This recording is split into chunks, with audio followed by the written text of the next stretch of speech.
Vraiment, balandia émission autopsie, 5 chantiers de Dieu, émission na bino, obolingaka mingi, botonga mibwa moto, na molimo pe na elimo.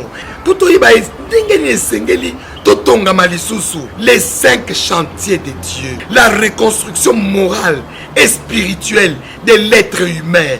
Émission autopsie et pesamaka na mumbu na bino, ngai moko, révérende Bénédiction Bibiane Bongo, Babenga Kanga numéro 9, attaquant de pointe, Motema ya équipe, mire de bronze. Bonjour fidèles téléspectateurs de Autopsie TV, à toutes nos très fidèles qui ne manquent pas de news, informations.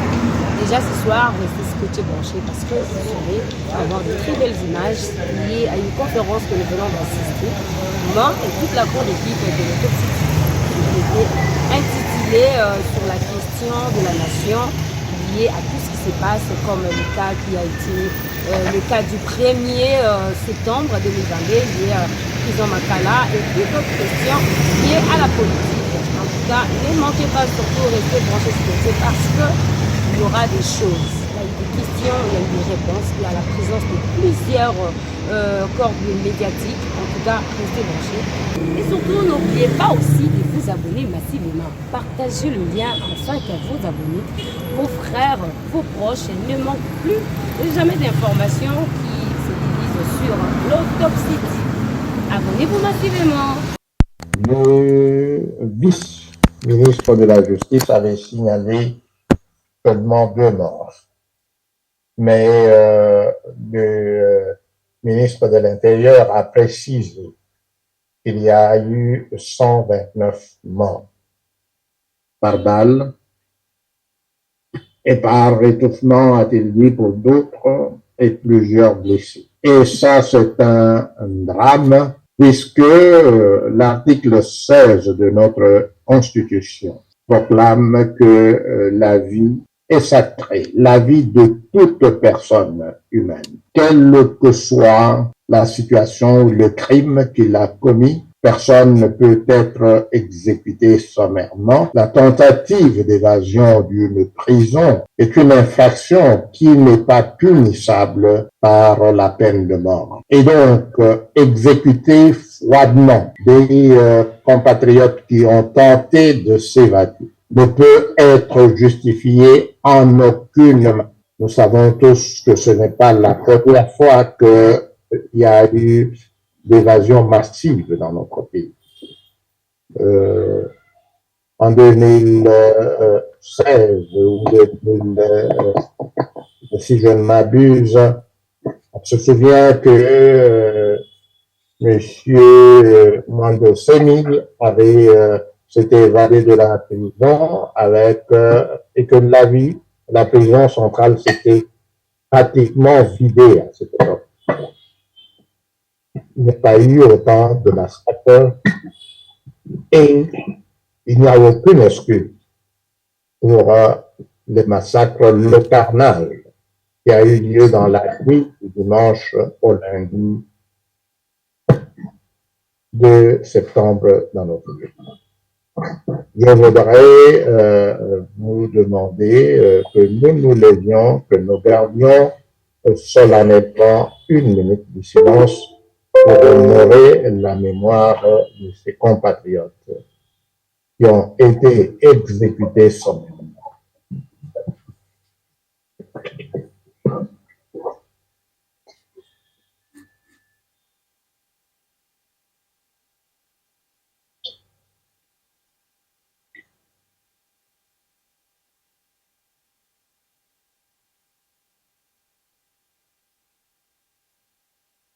Je vous remercie.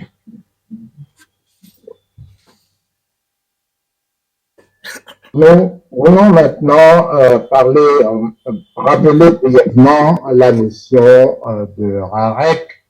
Vous savez, en tant que nous avons été fondés le 7 mars 2015 avec pour mission de conscientiser notre peuple sur le fait que nous sommes nous-mêmes comptables et redevables de la régression de notre pays.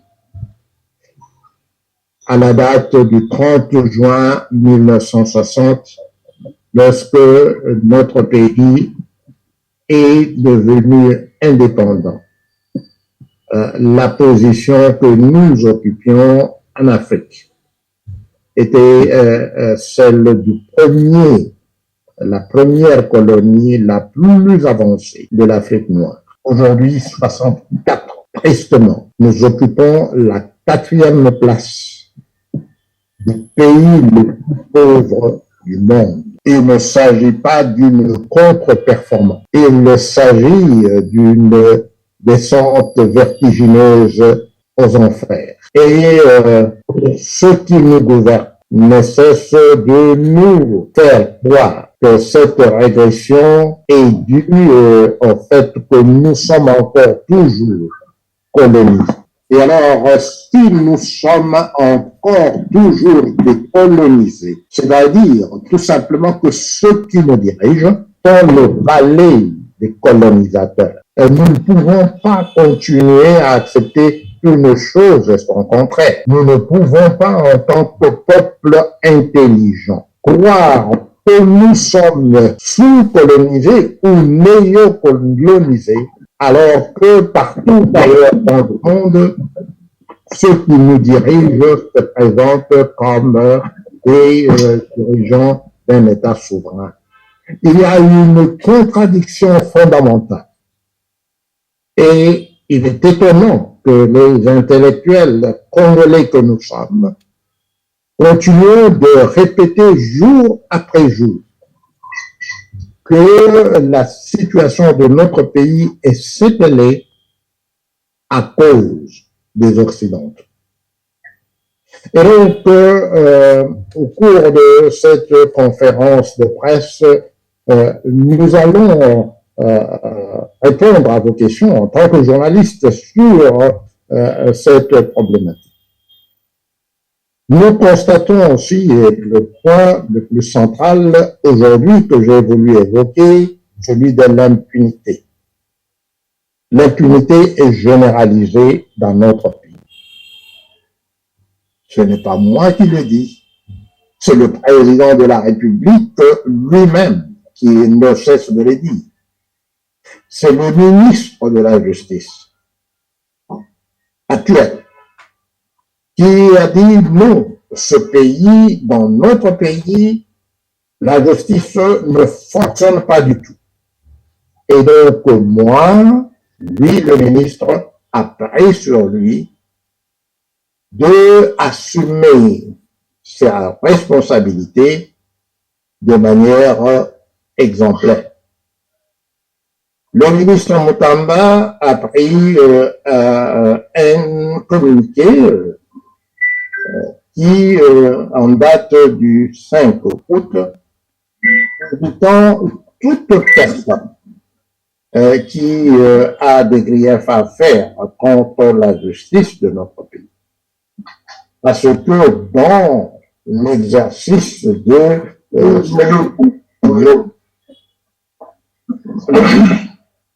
Quelqu'un voulait intervenir? Ok. Parce que le ministre, dans les... Quelqu'un voulait... Bonjour. Sinon, vous pouvez fermer ton micro, comme ça...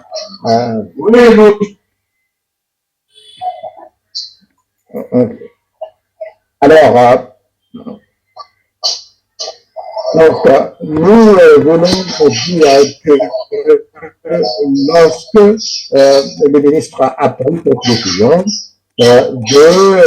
d'ouvrir les vannes, c'est-à-dire de pousser les citoyens à aller au-delà de leur peur, parce que ce n'est pas une chose facile de dénoncer les comportements des magistrats. Alors, lorsque le ministre a pris cette décision, nous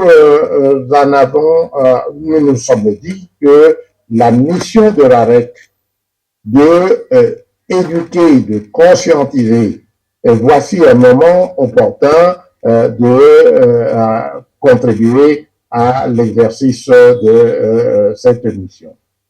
Je suis membre effectif de l'association de professeurs de l'université du Kinshasa. Le 13 août 2021, notre association avait élu un nouveau comité exécutif. Cette décision de la petite n'a pas plu au recteur, au comité de gestion de l'université de Kinshasa. Le recteur s'est arrogé le pouvoir de s'ingérer dans la gouvernance de la Poutine étant une personne morale de droit privé. Elle n'est soumise à aucun contrôle ni à aucune subordination juridique de quelque nature que ce soit vis-à-vis de l'université. Le simple fait que le siège social de la Poutine est situé sur le campus de l'université de Kinshasa ne donne aucune prérogative au comité de gestion de l'université de s'ingérer dans les affaires. Pas plus que le recteur de l'université de Kinshasa ne peut s'autoriser d'intervenir dans une querelle entre un professeur et son épouse qu'ils habitent sur le campus.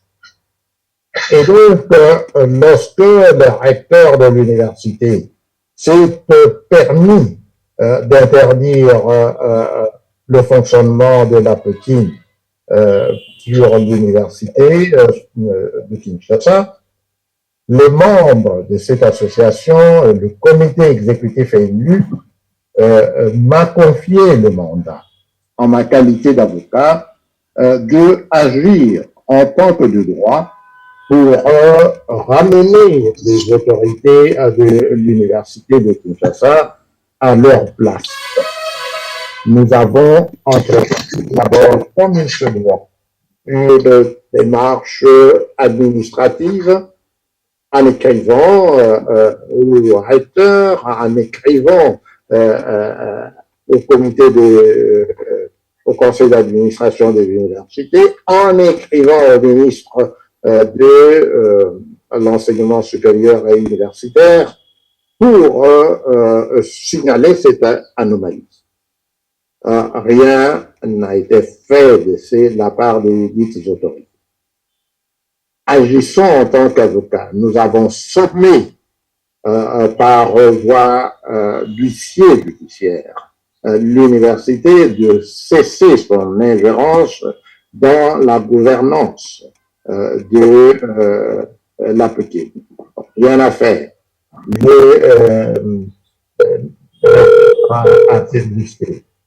Et donc, en tant qu'avocat, respecter la loi et la Poutine, notre client respectueuse de la loi, on ne peut pas s'arrêter comme ça dans un état de droit. En dernier ressort, c'est le juge qui doit intervenir. C'est ainsi que le 22 décembre, en désespoir de cause, nous avons introduit une requête en annulation de la décision illégale du recteur de l'université de Kinshasa. Compte tenu de l'urgence de la situation, nous avons introduit en plus de cela une requête en référé du 30 décembre 2021. Jusqu'à ce jour, aucune décision n'a été prise par le Conseil d'État sur la requête en référé. Il a fallu une menace de prise à partie pour que finalement le Conseil d'État prenne une décision et rend un arrêt d'irrecevabilité de la requête.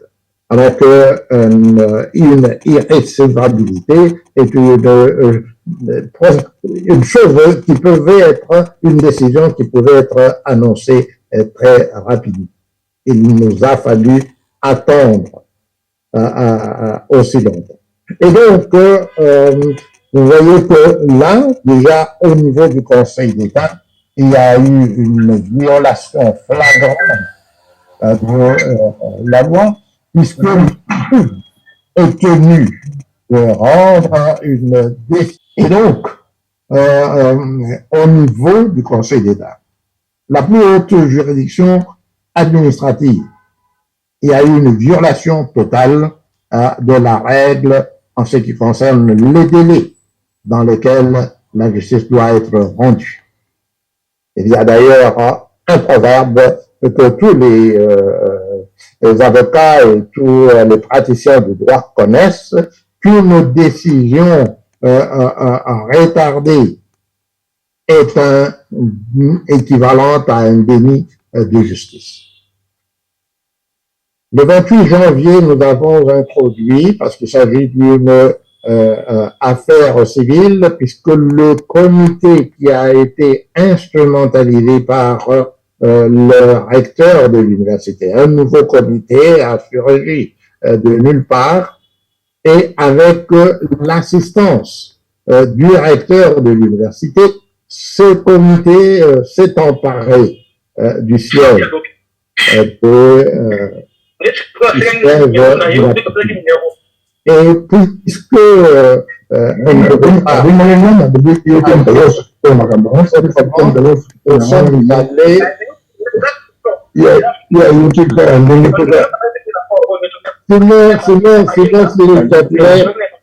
si tu peux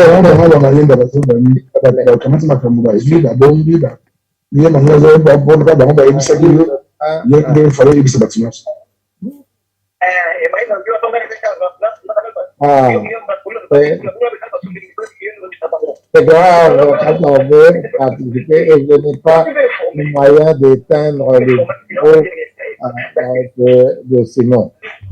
Ok. Simon, beaucoup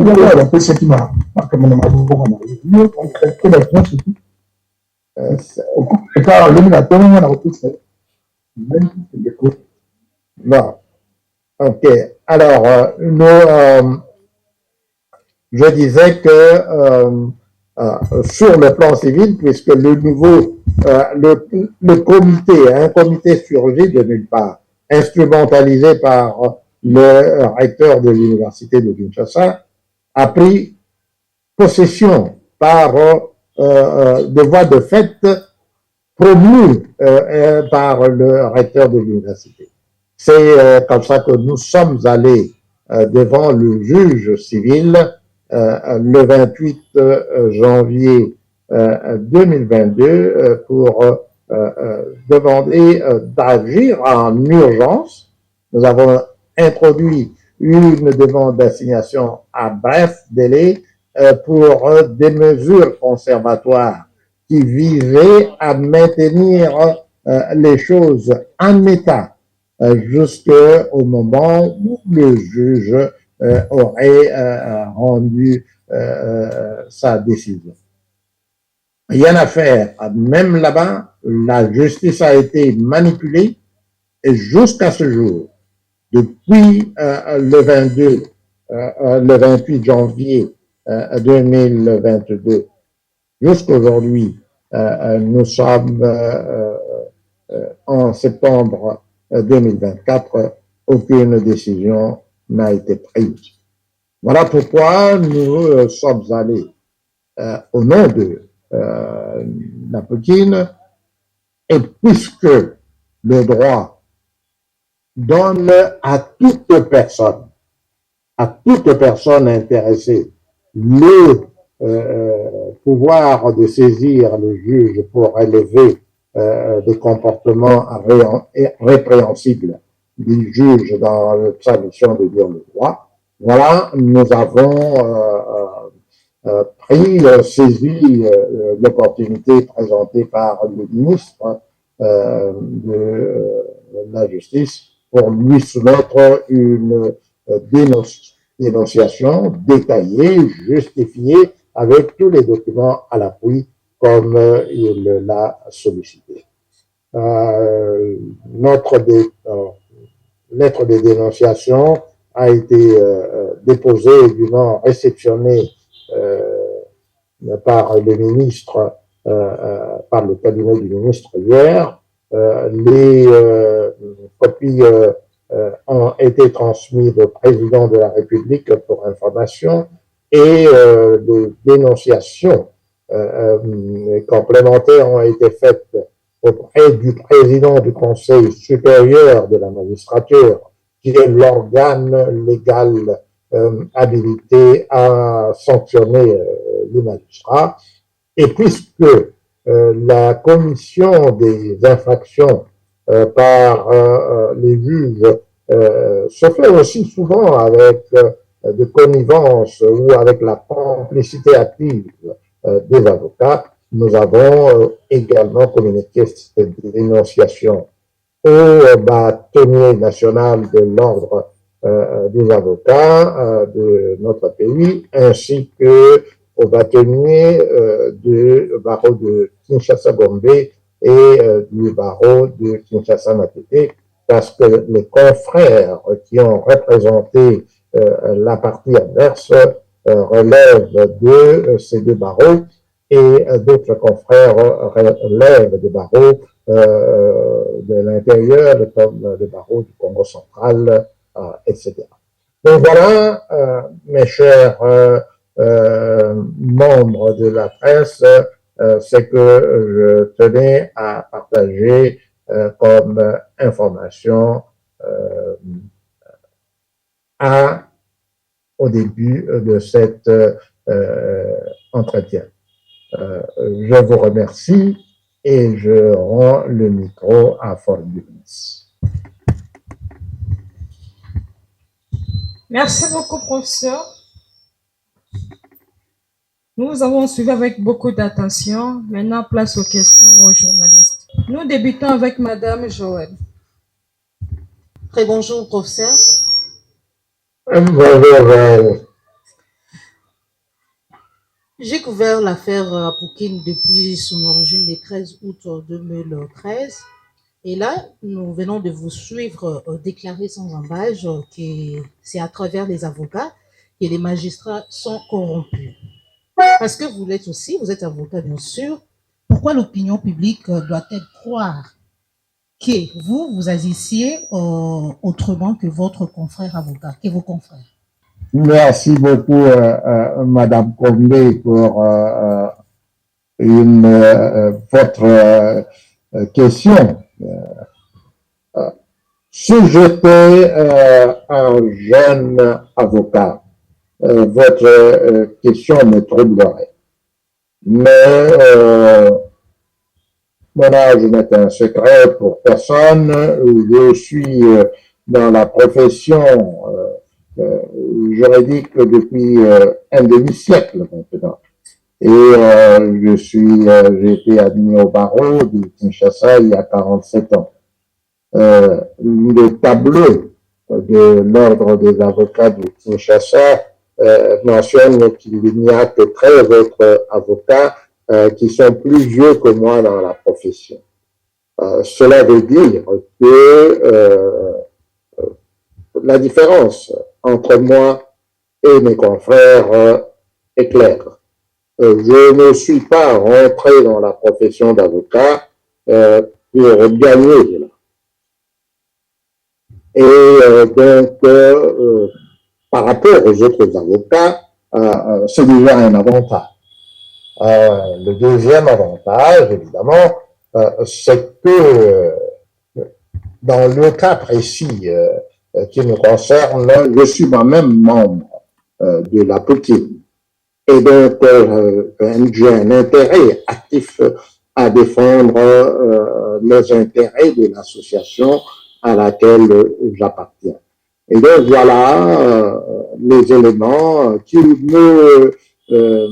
doivent permettre à l'opinion publique de comprendre que j'agis dans cette affaire avec beaucoup plus d'indépendance que tout autre avocat, dois-je dire, puisque ceux qui ont dit que les avocats dans notre pays agissent en complicité avec les magistrats, ce sont les magistrats eux-mêmes.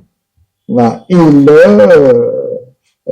n'hésitent pas, ceux d'entre eux qui sont courageux reconnaissent que oui, il y a des magistrats corrompus, mais ces magistrats corrompus le sont à travers les avocats qui servent de conduit de cet argent qui rend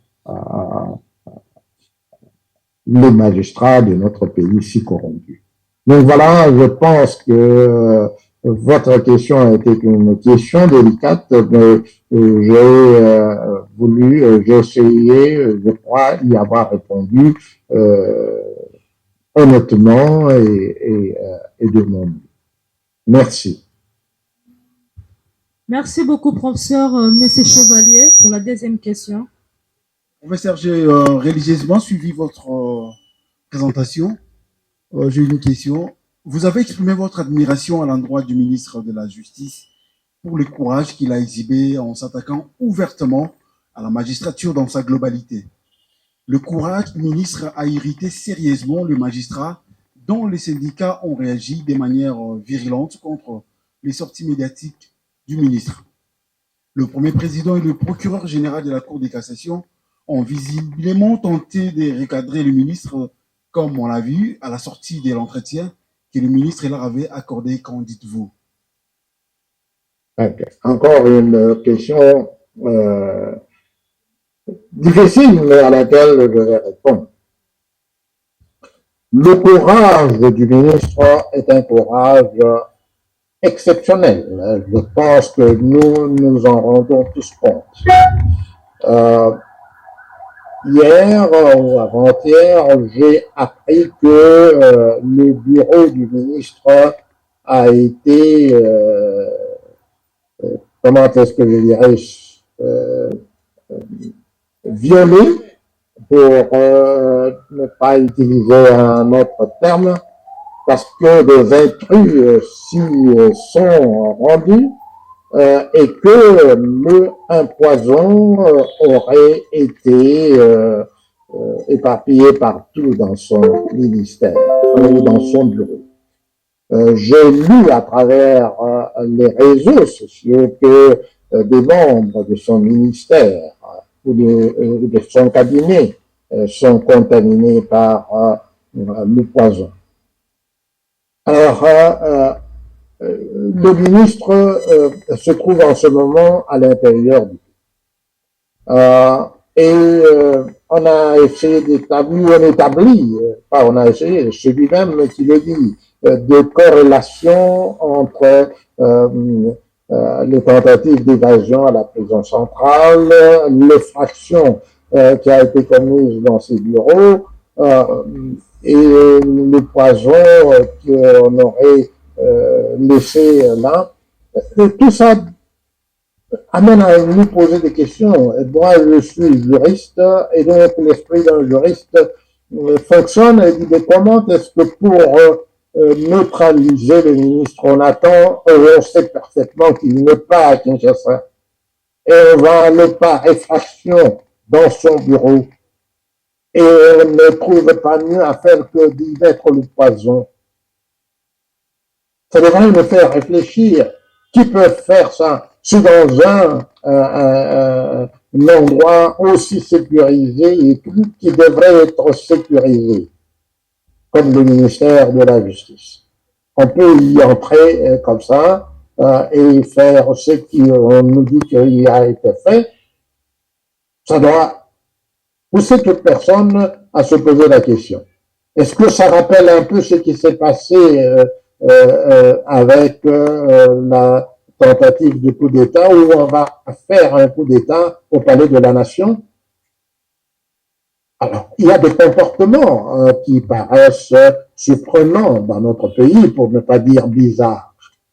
Et donc, moi, je suis plein d'admiration pour le courage du ministre, et parce que ce courage du ministre n'est pas égalé par les répondants, les justiciables que nous sommes. Je ne sais pas, on verra combien de justiciables ont répondu à l'appel du ministre concernant la dénonciation des comportements mafieux, comme le ministre l'a appelé lui-même, dans le fonctionnement de la justice. Et donc, nous devons, nous, en tant que citoyens, reconnaître le mérite là où il est, et j'applaudis, moi, personnellement, notre ministre de la Justice. C'est un jeune ministre, comme chacun le reconnaît, qui a exhibé un courage qu'aucun autre ministre de la Justice n'a exhibé jusqu'à présent dans notre pays. Je pense que j'ai répondu. Je ne sais pas si ma réponse vous a satisfait. Oui, merci beaucoup, professeur. Moi aussi, j'aimerais poser une question. Allez-y, Fabien. Merci, professeur. Bientôt, les comités exécutifs contre lesquels vous êtes en bagarre devant les tribunaux aura achevé son mandat. Ces comités déclarent qu'il a réalisé beaucoup de choses dans l'intérêt de membres de la Poukine. Il cite principalement ses succès en matière d'assurance maladie. Mais vous venez de perdre 3 ans dans les accarnes judiciaires sans aucun résultat palpable pour votre client, le professeur Kitombole. Continue-t-il à vous faire confiance? Quel résultat positif espérez-vous décrocher pour lui au terme de ces combats judiciaires? Bien, je voudrais d'abord clarifier cette question parce que j'avais parlé de mon client, le professeur Kitombole. Oui, exactement. Après entendu que cette affaire a été introduite devant le Conseil d'État, pas contre le professeur Kitombole, parce que le professeur Kitombole, le Conseil d'État juge les actes et non pas des individus. Et donc, lorsque nous sommes allés au Conseil d'État, notre client, c'est la Poukine. Et la Poukine continue à être notre client jusqu'aujourd'hui parce que c'est une personne morale. Pendant que le procès était en cours, le procès civil et le procès administratif, le recteur de l'université de Kinshasa a porté une plainte pénale contre le professeur Kitombole. Et c'est à ce moment-là, la plainte du recteur de l'université a été portée devant le procureur général du parquet de Matete le 4 février, c'est-à-dire 3 jours après le début de l'audience à Matete. Et comme j'étais déjà l'avocat de la Poukine, le professeur Kitombole, qui est le président élu de la Poukine, m'a demandé de le représenter lui personnellement dans l'affaire pénale. Donc, d'un côté, j'ai accepté de défendre le professeur Kitombole tout en continuant la procédure et la défense des intérêts de la Poukine. Donc, les deux intérêts ne sont pas les mêmes. J'ai deux clients, la Poukine et le professeur Kitombole. En ce qui concerne le professeur Kitombole, nous avons gagné le procès depuis le premier degré. Le professeur Kitombole a été acquitté. Les adversaires du professeur Kitombole ont continué à le poursuivre. Ils sont allés en appel au pénal. Et nous avons continué à défendre le professeur Kitombole jusqu'en appel. Et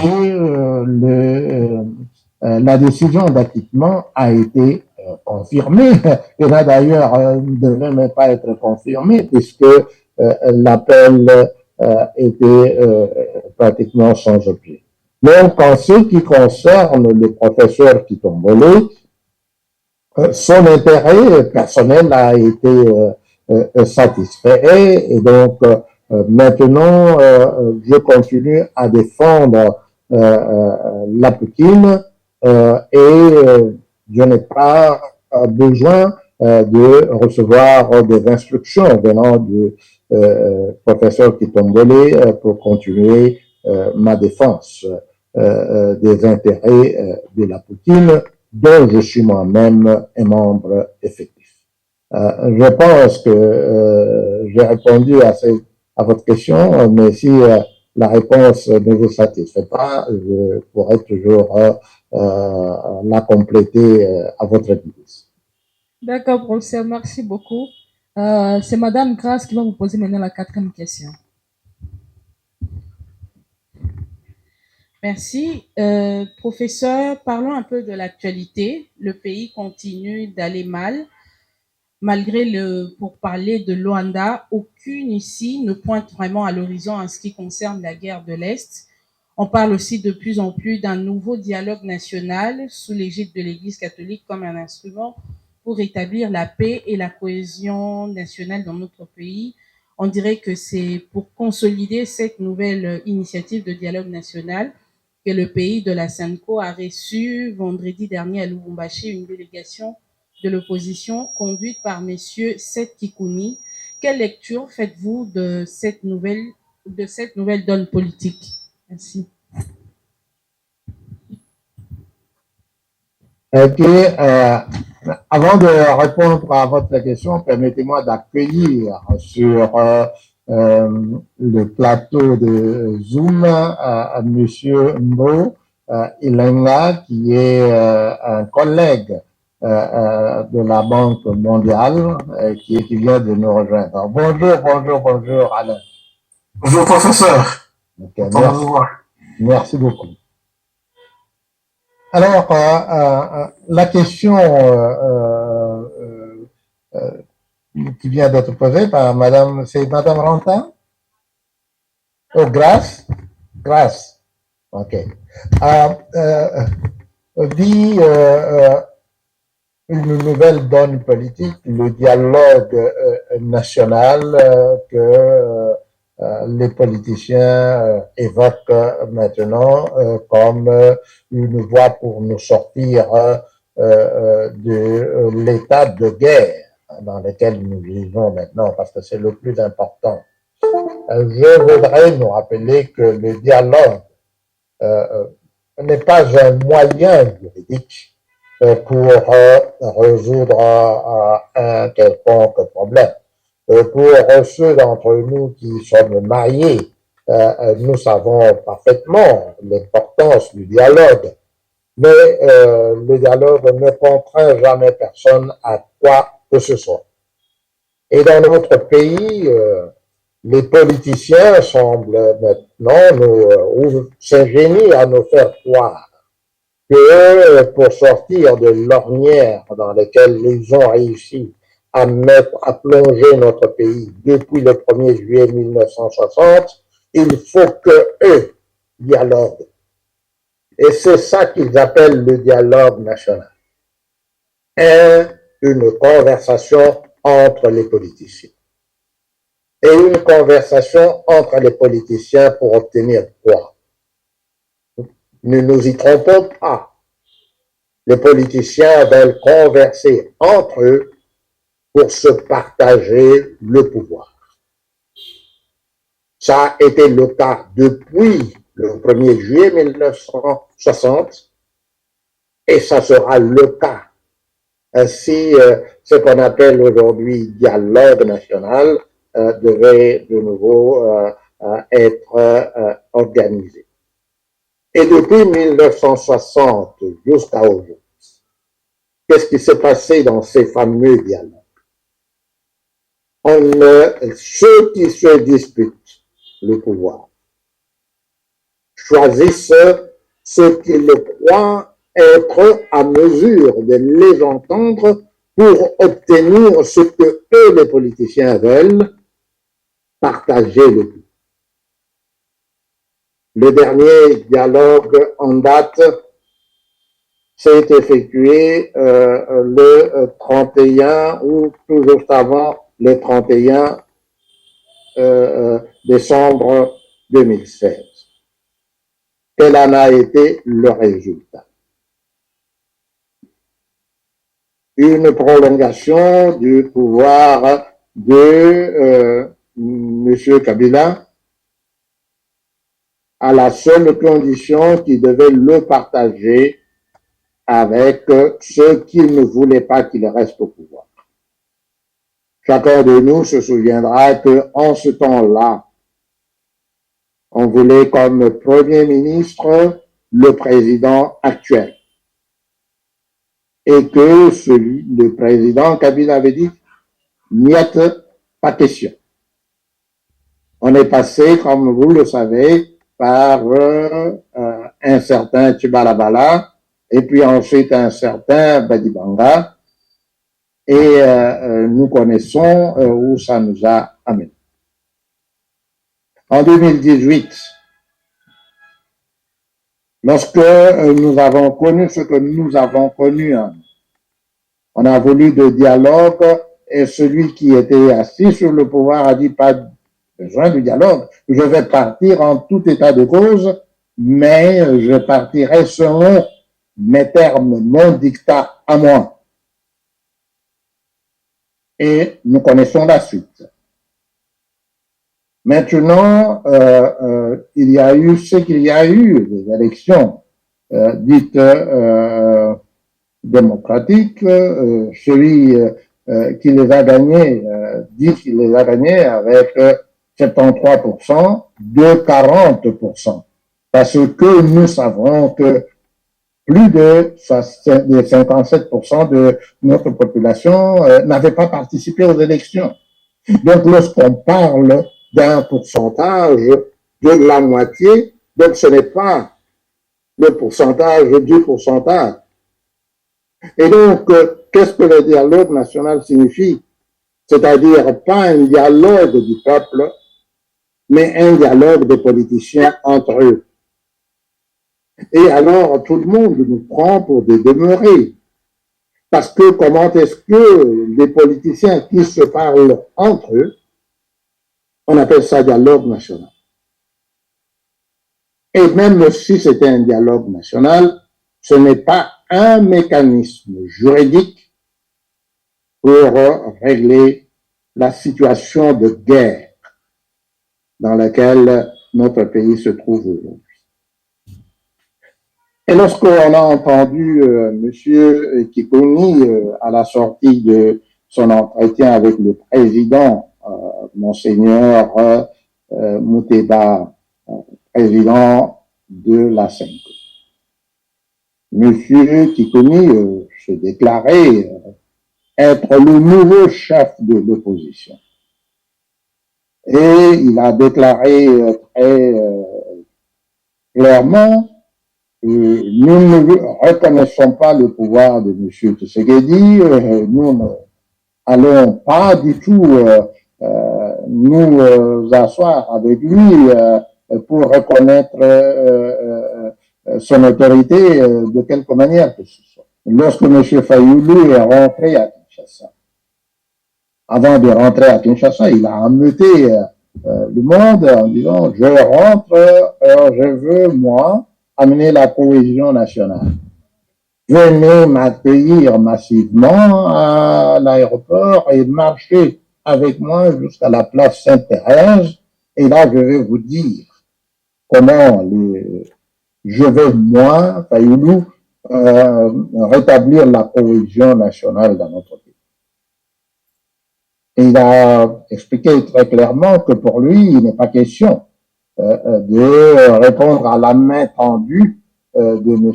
Tshisekedi. Alors, est-ce que nous sommes vraiment, est-ce que nous faisons le véritable bon usage de notre intelligence? Et ceux qui croient disent oui, mais dans notre pays, c'est comme ça que les politiciens procèdent. C'est sans doute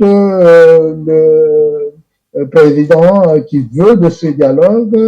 Il a dit dans sa conférence ou dans son interview au micro de Christian Lusapeno. Et donc maintenant les jeux sont déjà joués, tout ça, c'est comme ça que les politiciens congolais opèrent. Donc ce dialogue national aura lieu. Alors, si nous en sommes réduits à laisser les politiciens nous manipuler, évidemment, il y aura moi j'appelle ça subterfuge. Parce que ce que nous devons réaliser maintenant, c'est que c'est nous, le peuple, l'article 5 de la Constitution stipule très clairement que la souveraineté nationale appartient au peuple.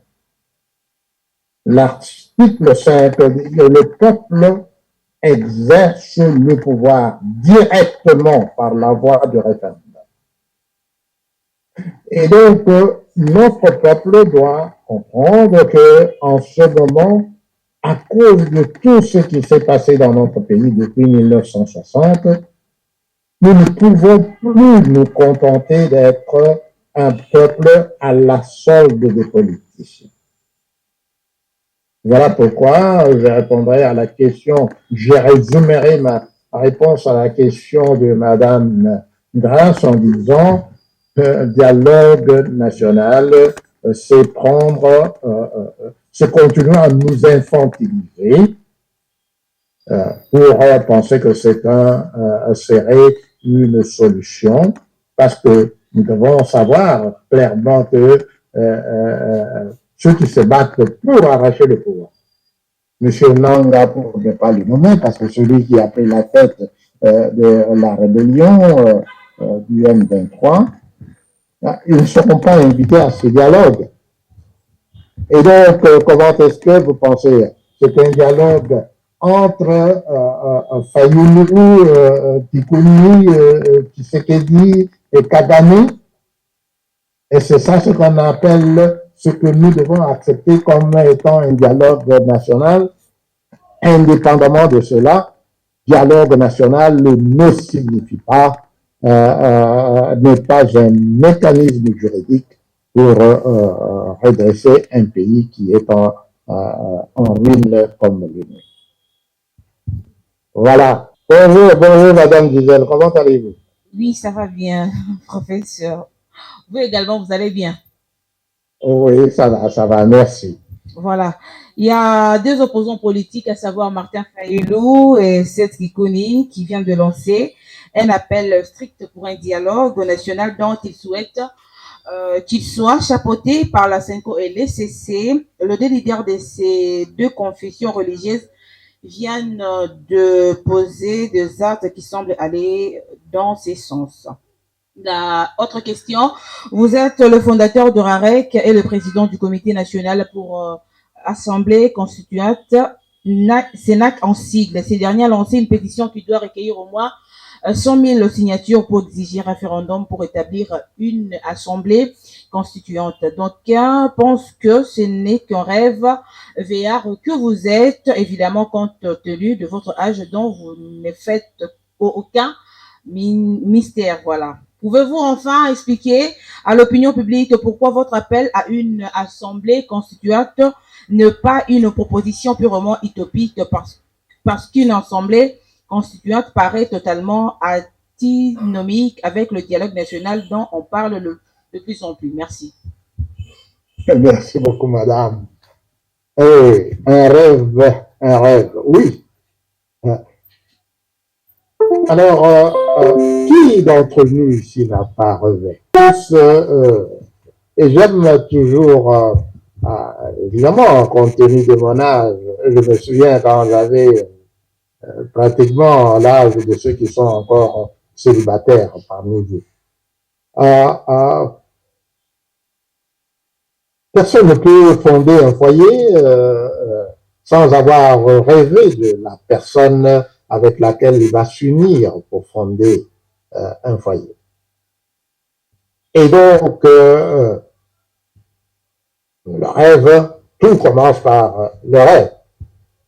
Et si vous souhaitez construire une maison et que vous pouvez rêver de construire un château ou vous pouvez rêver de construire tout simplement un taudis.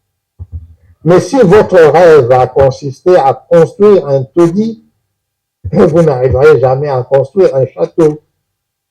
Par contre, si vous rêvez de construire un château, vous pouvez finir par construire un taudis. C'est-à-dire que vous serez toujours à l'abri des intempéries. Donc, pour ceux qui pensent que l'Assemblée constituante serait un rêve utopique, je voudrais partager ceci. En 1776, ce que nous appelons aujourd'hui les États-Unis d'Amérique était une colonie. C'était 13 colonies britanniques, totalement sous le contrôle, comme n'importe quelle colonie, de la couronne britannique. Mais nous savons tous, de par l'histoire, que ceux qui ont peuplé les États-Unis venaient de partout. Essentiellement, en ce moment-là, quand on dit de partout, c'est-à-dire de partout en Europe. Ils étaient venus spécialement, c'était des Huguenots, des Français qui fuyaient la persécution, la guerre des religions. Ensuite, les Italiens qui ont fui la famine. Je ne vais pas continuer l'énumération. Donc, un pays comme les États-Unis est parti sur la base de la déclaration de l'indépendance des États-Unis, qui était un rêve. Et c'est de ce rêve-là que aujourd'hui un pays comme les États-Unis, qui est admiré pour tous ses excès, est devenu le pays le plus avancé du monde. Et ici, puisque j'ai ma famille, c'est-à-dire ma femme, mes enfants et moi-même avons eu le privilège de vivre aux États-Unis depuis plus de 43 ans. Et donc, nous sommes des témoins de cet un rêve que engendrait. Et voilà pourquoi ma première réponse, c'est que l'Assemblée constituante n'est pas un rêve. La deuxième réponse, c'est que, en fait, quand on ne comprend pas le sens de ce que c'est une Assemblée constituante, on a parlé dans la question précédente du dialogue national. Mais l'Assemblée constituante, c'est le dialogue le plus formel. Parce que dans la proposition que nous avons faite, ce ne sera pas une assemblée de politiciens, mais ce sera une assemblée dans laquelle chaque groupe, catégorie socio-professionnelle de notre pays enverra un délégué, un seul. Et d'après notre conception, nous avons identifié, nous sommes déjà 26 provinces, 145 territoires, 33 villes, et y ajouter les catégories professionnelles qui nous représentent tous, comme les médecins, les avocats, les magistrats, les policiers, les militaires, les femmes, les représentations des femmes, et y compris les élèves de 18 ans qui ont terminé en juillet dernier. Et donc, quand nous avons fait la sommation de toutes ces personnes, ça sera 549 pays venus de partout. 549 délégués, excusez-moi.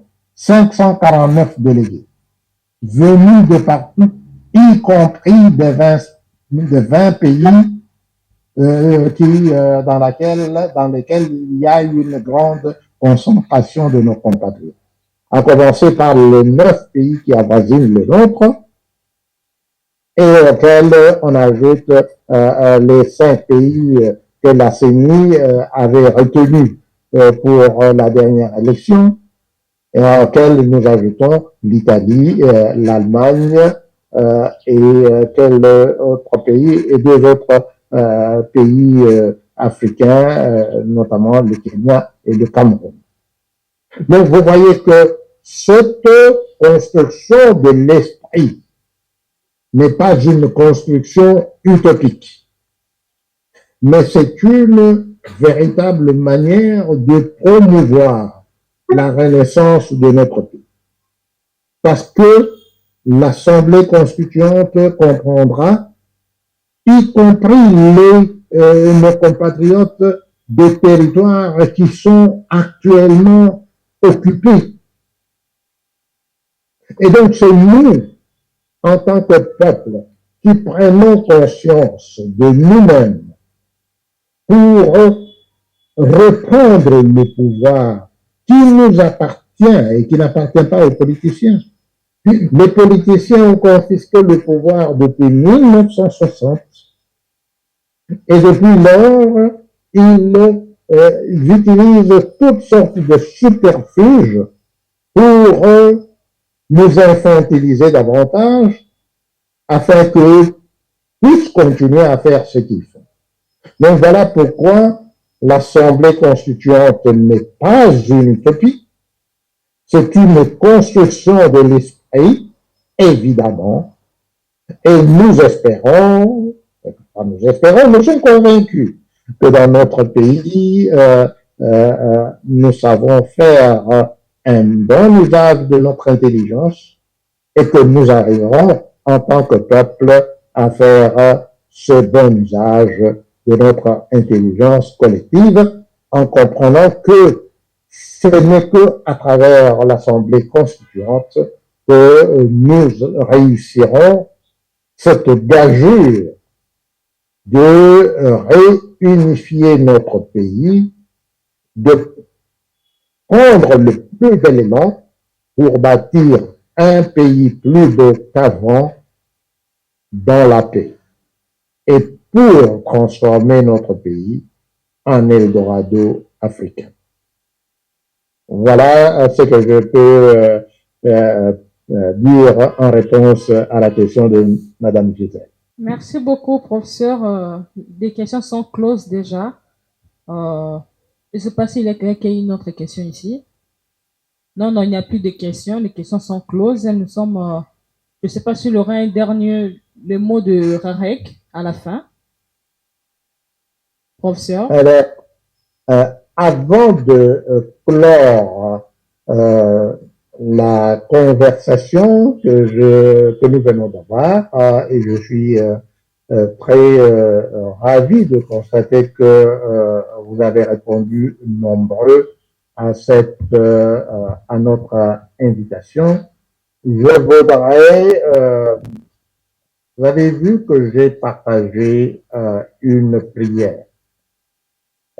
Parce que j'ai dit et je redis que moi je suis un chrétien catholique pratiquant.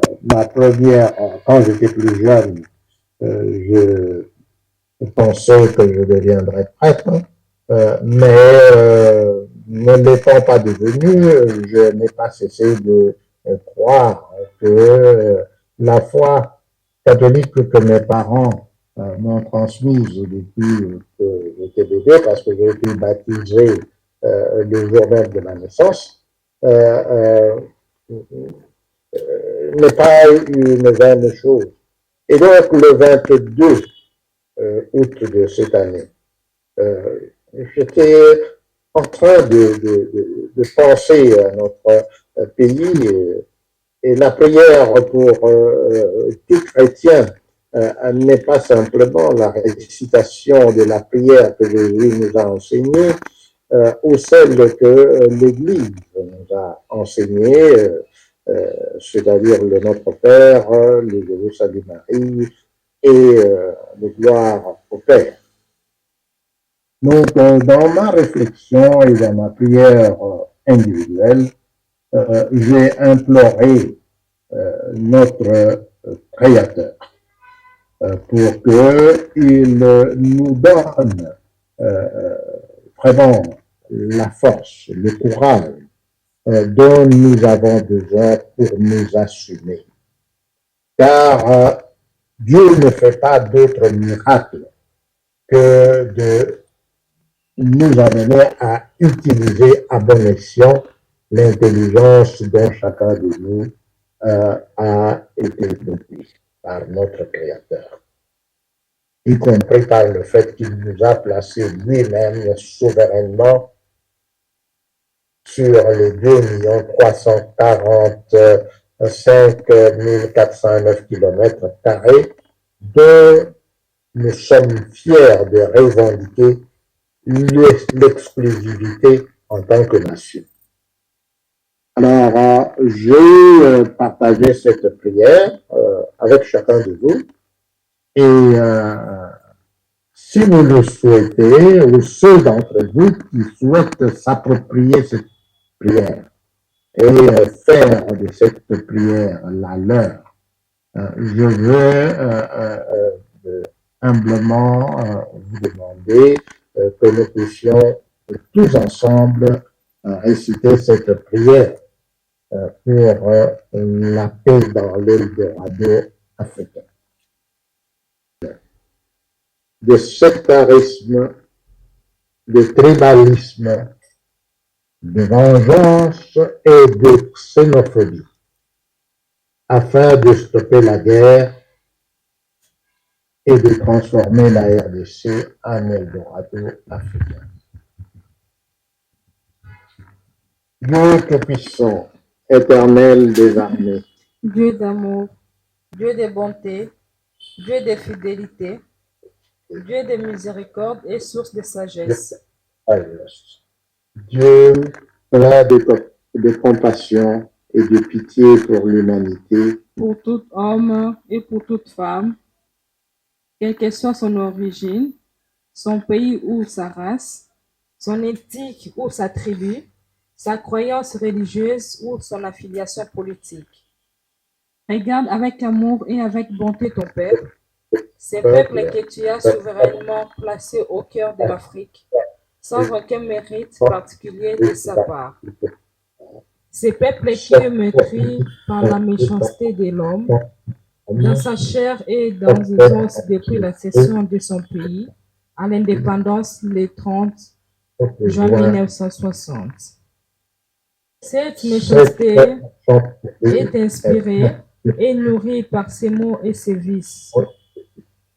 Abus du pouvoir de tout genre, avarice, corruption, culte de la personnalité, cupidité, détournement des derniers publics, égoïsme, mensonge, mesquinerie, ruse, surenchère, tromperie et vol, car tous ces maux et tous ces vices sont institutionnalisés par les hommes et les femmes qui gouvernent ton peuple, qui souffrent si misérablement depuis le 1er juillet 1960. Ô Dieu, Dieu d'amour, et de bonté, selon ton plan merveilleux que tu as défini souverainement depuis le commencement des temps pour cette région florissante, placée par toi au cœur de l'Afrique. libère ton peuple qui vit dans cette région de la peur qui le tétanise et qui l'empêche de s'élever, afin d'assumer lui-même son destin souverainement et avec sagesse, prévoyance et détermination. Donne ainsi à ton peuple le courage dont il a besoin en ce jour pour s'exprimer et pour faire entendre clairement sa voix, qu'il clame que l'heure a sonné et que le moment est venu, pour arrêter la guerre et pour réconcilier tous les fils et toutes les filles de notre pays, afin de transformer la RDC en Eldorado africain. Nous t'avons ainsi prié, ô Père Tout-Puissant, Dieu d'amour, Dieu de bonté, Dieu de miséricorde et Dieu qui est plein de pitié pour sa création et que nous sommes. Amen. Amen.